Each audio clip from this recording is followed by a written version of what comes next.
ব্যবসা করতে পুঁজি লাগে না, সাহস লাগে, পরিকল্পনা লাগে এবং কমিটমেন্ট দিলে রক্ষা করতে হয়। মানে ইমেজটা ভেরি ইম্পর্টেন্ট। ইমেজটাই আমরা মনে করি কি টাকা নাই বলে ব্যবসা হচ্ছে না। টাকা লাগবে অনেক পরে, লাগবে টাকা, আমি অস্বীকার করছি না। শুরুতে টাকা লাগে না। শুরুতে আপনাকে সিদ্ধান্ত নিতে হবে আমি কোন পণ্য নিয়ে ব্যবসা করব, মানুষের কোন সমস্যার সমাধান করব, এটা প্রথম টার্গেট।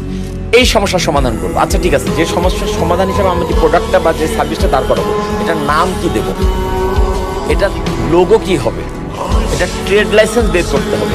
এই কাজগুলো করতে সর্বোচ্চ 5,000 টাকা লাগে। কিন্তু আমরা কি বলছি, আমার 5 লাখ টাকা নাই, ব্যবসা হচ্ছে না।